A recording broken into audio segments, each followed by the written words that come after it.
लखनऊ के CMS school में हर बार की तरह इस बार भी अंतर्राष्ट्रीय बाल फिल्म महोत्सव का आयोजन किया जा रहा है। इस महोत्सव में 91 देशों की 501 फिल्में निःशुल्क प्रदर्शित की जाएंगी। आज लोक गायिका मालिनी अवस्थी ने मीडिया को संबोधित करते हुए बताया कि ये एक बेहतर प्रयास है जिसे आयोजित होते रहना चाहिए। 13 सालों से आयोजित होने वाले बाल फिल्म महोत्सव में इस बार अलग अलग फिल्म कलाकार, टीवी कलाकार भी शिरकत करेंगे।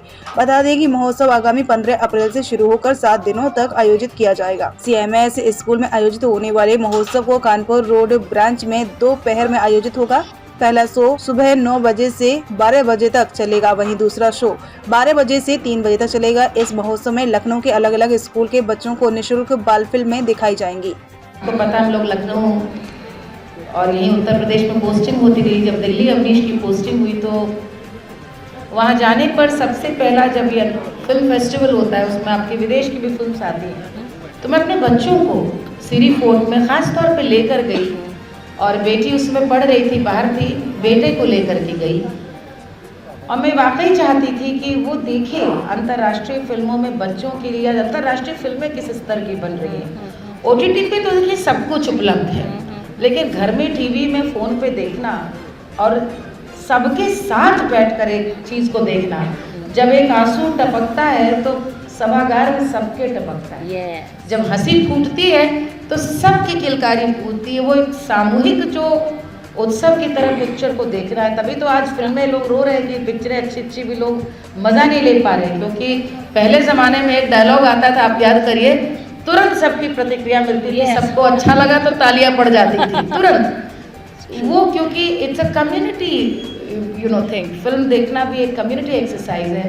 मैं बहुत प्रसन्न हूँ कि बच्चों को इस प्रकार का, जो शायद बड़े होंगे तब वो जानेंगे कि उन्होंने कितना ये एक जीवन में एक बहुत विलक्षण, मुझे लगता है, अवसर पाया है CMS के सौजन्य से। आप ये जारी रखें, नए आप इस प्रकार की सोच को जारी रखें। और मुझे लगता है ये इस अवसर पर मैं अपनी व्यक्तिगत निजी हृदय से श्रद्धांजलि भी अर्पित करना चाहूँगी श्रद्धेय जगदीश काठी जी को। अंतर्राष्ट्रीय स्तर की पिक्चरों को बुलाना, ऐसे चरित्रों पर फिल्में बनाना, जैसे शायद पिछली बार आपने अहिल्याबाई पर फिल्म थी, मैं देख रही थी।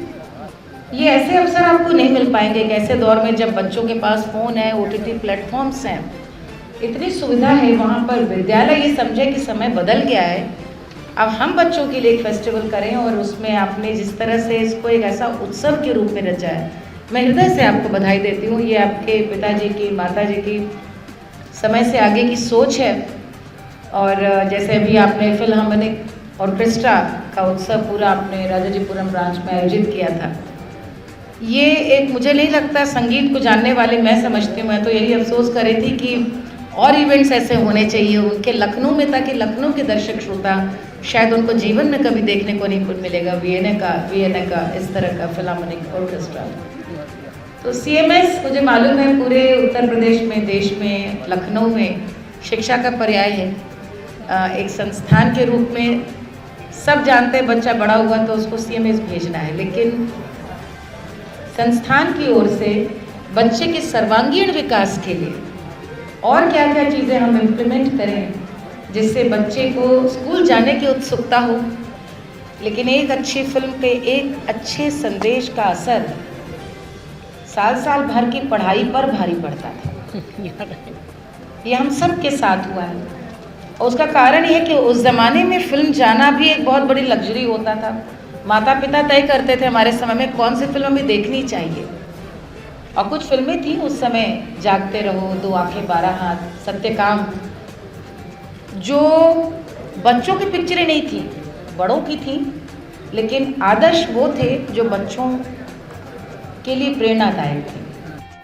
तो वहाँ पर बच्चों की फिल्म बहुत सारी, इसीलिए कंकरेंटली इतने सारी जगह जब स्क्रीन होती है तभी जा कर के इतनी सारी फिल्म दिखाई जाती हैं। और ये फिल्म फेस्टिवल 2 पाली में चलता है, 2 शिफ्ट्स में, 9 से 12 तक एक शिफ्ट और 12 से लेकर के 3 बजे तक एक शिफ्ट। और इसमें जो इंटरनेशनल जूरी है जो इन फिल्म्स को जज करती है, जिसके बेसिस पे अवार्ड्स मिलते हैं, उसमें डॉक्टर अहमद बोयासियोगलू, वो हैं अंकारा टर्की से, और mister Philip Diviak he is also an international jury member, वो स्लोवाकिया से हैं, जिससे उनके मनोबल बढ़े, जिससे उनके मनोवृत्तियाँ अच्छी बने, जिससे वो उनके विचार अच्छे बने। ऐसा सिनेमा दिखाने के लिए ये फिल्म फेस्टिवल दुनिया भर के कई देशों से फिल्म्स को एकत्रित करता है और उनको बच्चों को, लखनऊ के बच्चों को दिखाता है। मैं इस फिल्म फेस्टिवल के बारे में आपको बहुत ही संक्षेप में बताना चाहूँगी कि इस साल के 13वें CMS चिल्ड्रंस फिल्म फेस्टिवल में 1594 फिल्म्स जो है सबमिशंस हुए हैं 91 देशों से, 91 कंट्री से 1594 फिल्म्स यहाँ पर रिसीव हुई। उनमें से films selected for screening 501 films को स्क्रीन किया जाएगा। सिटी मॉन्टेसरी स्कूल के अंतर्राष्ट्रीय बाल फिल्म फेस्टिवल को कवर करने के लिए आप आए हैं।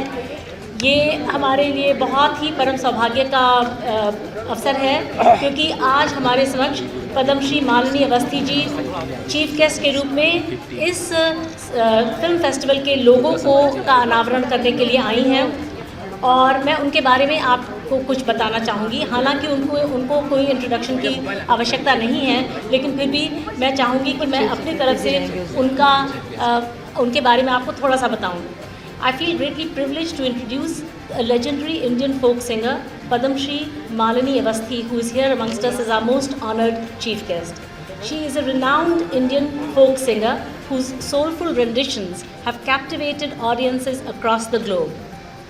Born in the culturally rich state of Uttar Pradesh, she has emerged as a prominent figure in the world of folk music, particularly celebrated for her mastery over various traditional musical styles such as Kajri, Chaiti, Thumri and Dagra. She has received education from Bhatkhande Music Institute, Lucknow. She is a Ganda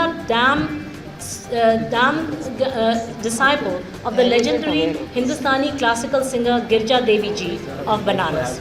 She is married to Mr. Avnish Avasthi, a senior IAS officer, currently serving as advisor to Chief Minister Uttar Pradesh. Her journey as a folk singer began at a young age, deeply rooted in her upbringing amidst the vibrant folk traditions of Uttar Pradesh. Her passion for preserving and promoting the rich heritage of Indian folk music led her to immerse herself in its diverse forms and intricacies. Over the years, she has honed her craft and emerged as a leading exponent of folk music, captivating audiences with her emotive storytelling and musical prowess. Her melodious voice and heartfelt performances have earned her widespread acclaim and accolades. Throughout her illustrious career, she has not only showcased the beauty of Indian folk music on prestigious platforms, but has also been a fervent advocate for its preservation and resurgence.